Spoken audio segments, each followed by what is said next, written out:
OSSC तरफ बहुत बड़ वैकेंसी आसी जाइछि।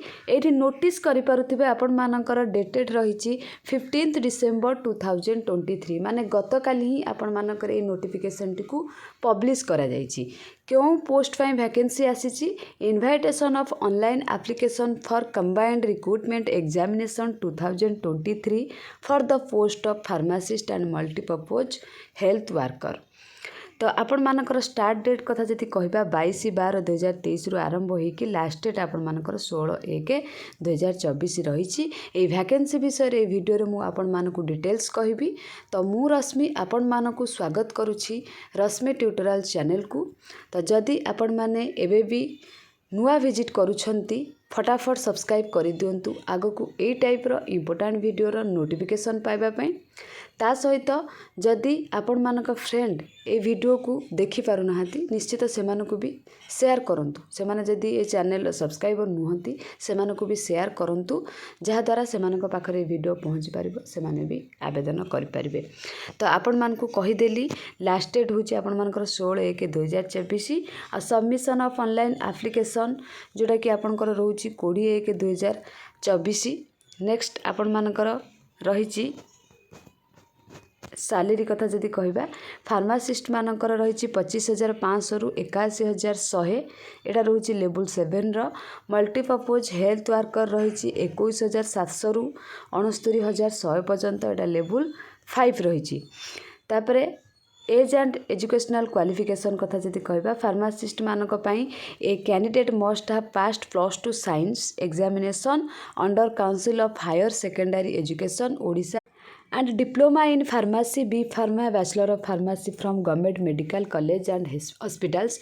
जदि ओडिशा गवर्नमेंट अंडर रे आपण माने फार्मासी करिसंती नहले कोनोसी प्राइवेट इंस्टीट्यूशन से जदि करिसंती अप्रूव्ड बाय गवर्नमेंट हेतिबो जोडा तो सेही पिला माने भी आवेदन करि परिबे। जो मानकु 21 रु 38 वर्ष होइतिबो फार्मासी करथिबो इति +2 साइंस पिला माने मध्य मल्टीपर्पज हेल्थ वर्कर मेल से माने भी +2 साइंस पास करथिबे ता सहित diploma in pharmacy from any government medical college से टाइप रो।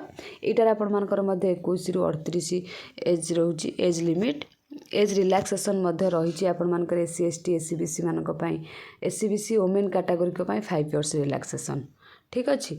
ता सहित upper age limit is also relaxable by 10 years PWD candidates मानक पई।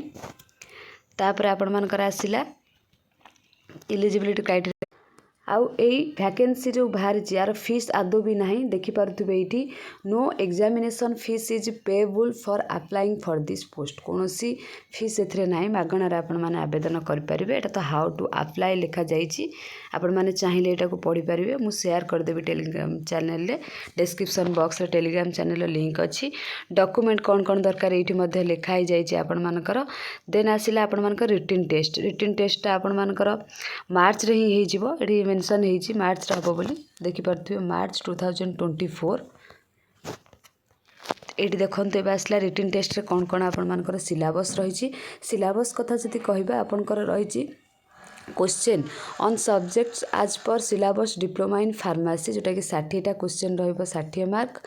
ता सहित question based on practical skill 25टा क्वेश्चन रे 25 मार्क। अरिथमेटिक माने जोटा कि आपनकर HSC स्टैंडर्ड रे 10टा question 10 mark. English HSC standard 5टा क्वेश्चन 5 मार्क। टोटल 2 घंटा रही। तापर आपण मानकर मेरिट लिस्ट तापर डॉक्यूमेंट वेरिफिकेशन। तो ये थिले आपण मानकर एई पोस्ट विषय रे। एटा होची आपण मानकर ऑफिशियल वेबसाइट www.ossc.gov.in। एथरे भी आपण माने गूगल रे सर्च करिकी देखि परिबे एई नोटिफिकेशन टी। जदि आ छडा आपण मानकर आ किछि डाउट अछि आपण माने मते कमेंट सेक्शन में पचारि परिबे। मु आपण मानकर डाउट क्लियर करिया पई चेष्टा करिबी। तो जो माने इंटरेस्ट अछंती निश्चित ही वैकेंसी जो बाहरी पकांतु ट्राए करंतु। सब बेले तो जॉब हो जिवो बोली माने नाही पकई चलीथिबा केते बेले भी हो जिवो। खाली नुहे जे पकई देबा आमे एग्जाम दे देबा जॉब हो जिवो सेमती नाही। ता सहित हमको हार्डवर्क करिया भी पड़िबो। हार्डवर्क करिबा विथ एग्जाम भी दबा केते बेले क्रैक हो जिवो सेटा आमे जानि परिबा नाही। तो आशा करूँ वीडियोटी आपण मानक पई निहाती हेल्पफुल हेतिबो। जदि भी हेल्पफुल हेतिबो लाइक करिवे शेयर करिवे कमेंट करिवे। Thank you all.